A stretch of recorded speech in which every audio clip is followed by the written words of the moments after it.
सुंदर गीत आई काल के जमाना में सिर्फ और सिर्फ पैसा के वैल्यू रह गए।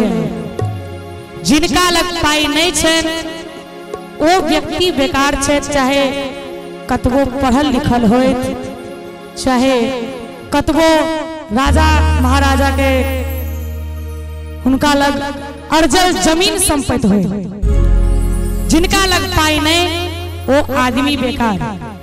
तई द्वारे ये गीत बड़ा ही सुंदर एक गीत हम सुना रहे छी, सब गोटे ध्यान से सुनबे गीत के।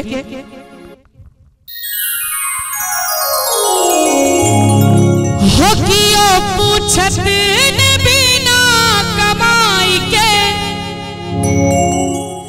हो कियो पूछत ने बिना कमाई के, जिंदगी बेकार बिना पाई के, जिंदगी बेकार बिना पाई के।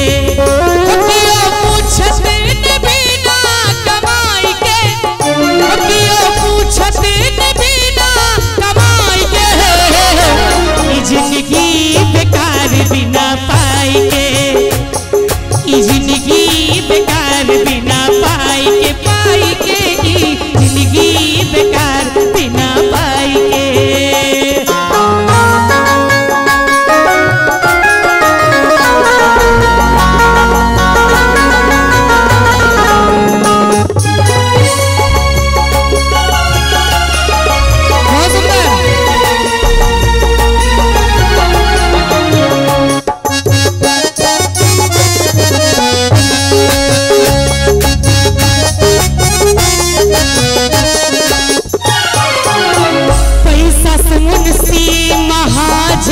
बाबू पैसा ये संग में दसों कहे आबू,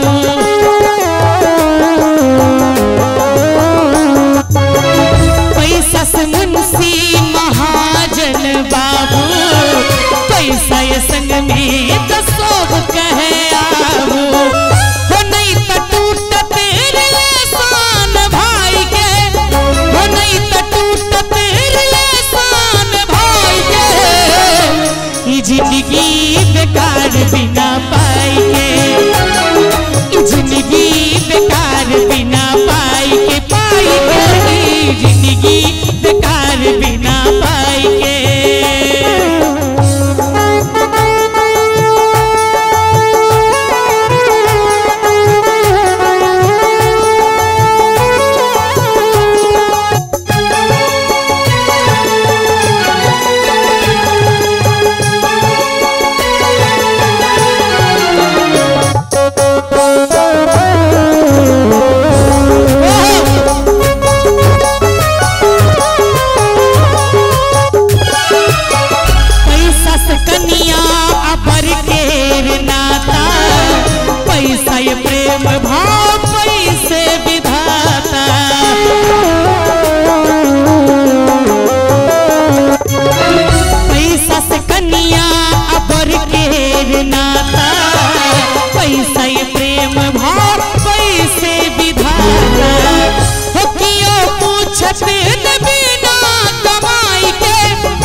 बेकार बिना पाई के।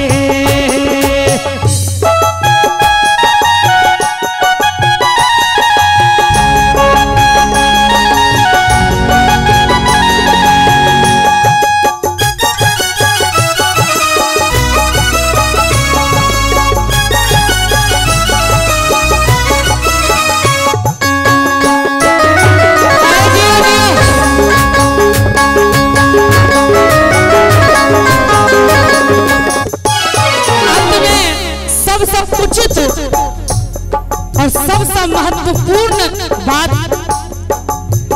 जकरा चोरी कहू से कहे चोरा, बाजब उचित तो लाग जात कोड़ा।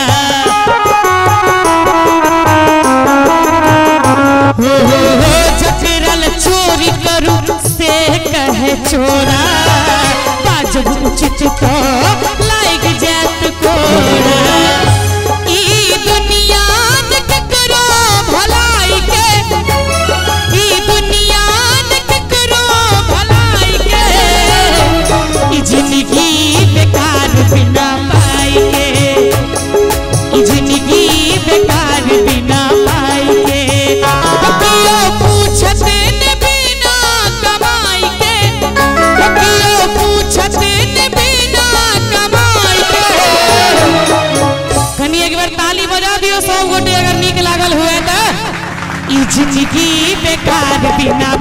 के ई जिंदगी बेकार बिना पाई के ई जिंदगी बेकार बिना पाई के ई जिंदगी